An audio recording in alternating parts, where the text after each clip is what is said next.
All right, let's get right into it. Whenever a major geopolitical event happens, it's like an earthquake, and the aftershocks are always felt in cyberspace.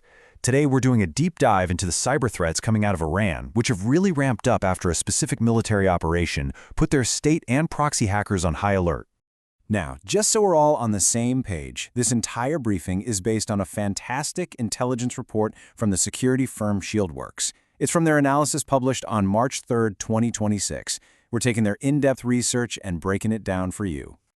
So here's our game plan. First, we'll look at the event that kicked this whole thing off. Then, we'll explore how Iran actually organizes its cyber forces. It's pretty unique. After that, we'll profile the key threat actors you absolutely need to be aware of, break down their go-to tactics, and wrap up with concrete steps for defending our most critical systems. Let's go! So, what was the big shift? Well, it turns out a single coordinated military op lit the fuse on a slow-burning but very persistent cyber response. The whole tempo of operations has changed. It all started on February 28, 2026. That's when the US and Israel launched a series of coordinated strikes they called Operation Epic Fury. But this wasn't just about missiles and jets. It was basically the starting gun for a whole new phase of hybrid warfare. It immediately triggered a sustained cyber response from Iran's most skilled threat groups. Now, to really get a grip on Iran's response, you have to understand their structure. It's not some simple top-down military command. It's this really resilient, two-pronged system that's built for both surgical precision and plausible deniability. And this slide really breaks it down perfectly. See, on one track, you've got the official state-sponsored groups. These are run by the Islamic Revolutionary Guard Corps, the IRGC, and the Ministry of Intelligence and Security, or MOIS. Their job is the heavy stuff, sabotage, long-term intelligence gathering. But then, on the other track, you've got these hacktivist proxies. They give Iran scale, they make a lot of noise, and they provide a layer of deniability. The crucial part? These two tracks are not separate. They talk, they share tools, coordinate targets, and time their cyber attacks to match events happening on the ground. Okay, so who exactly are these groups? Let's run through the current lineup of the most active and dangerous players on the field right now, based on the latest intel. First up, Oil Rig, who you might also know as APT-34. This group is an arm of the MOIS, and their specialty is patience. They are all about long-dwell intelligence collection. They get inside a network and just sit there, sometimes for years, quietly gathering info, and their key tactic is honestly brilliant. They abuse legitimate Microsoft Cloud APIs like OneDrive and Graph to run their command and control channels.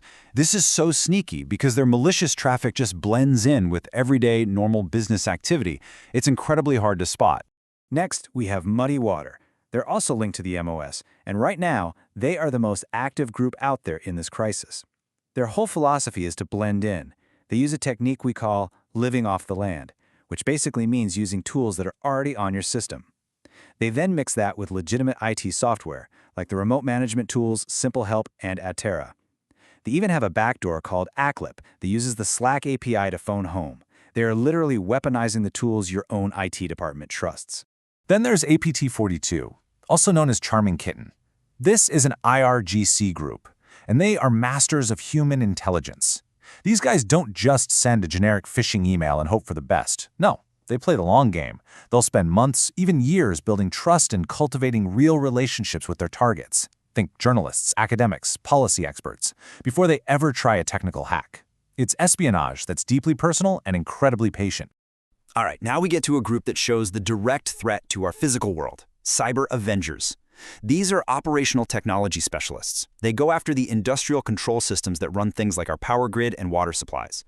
They've famously targeted programmable logic controllers, or PLCs, in US water utilities, using malware like their I/O control framework.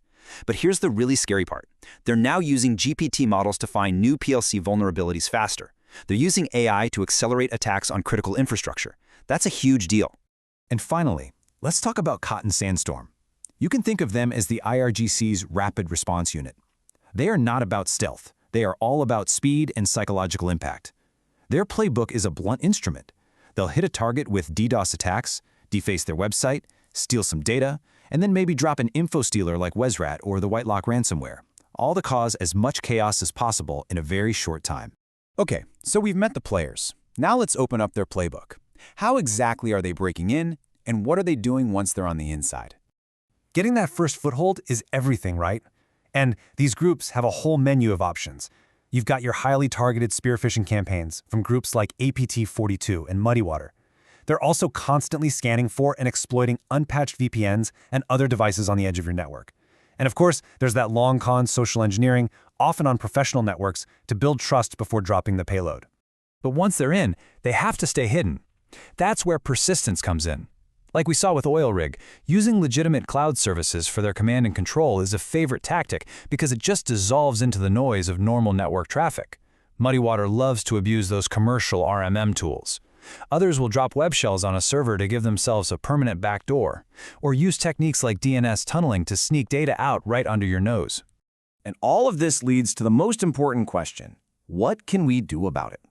Let's be very clear. Given Iran's demonstrated focus on attacking operational technology, this is not some theoretical exercise. The threat is active. It's happening now. And if you operate critical infrastructure, you need to be acting now.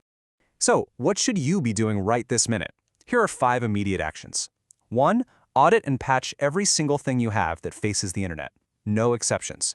2. Enforce phishing-resistant multi-factor authentication. We're talking hardware keys, like FIDO2. That's the gold standard.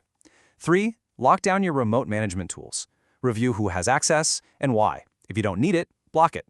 4. Get deep into your cloud logs, especially M365, and hunt for any weird permissions or API calls. And 5. Call your provider and make sure your DDoS protection is active and ready to handle a real attack. And here are the specific breadcrumbs your security team should be looking for. Watch for a sudden spike in DNS lookups to domains you don't recognize. That could be DNS tunneling.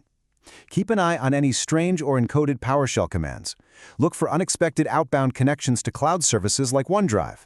Be alerted to any new local admin accounts that pop up out of nowhere. And check for Telegram API calls coming from servers or workstations. That's a big red flag.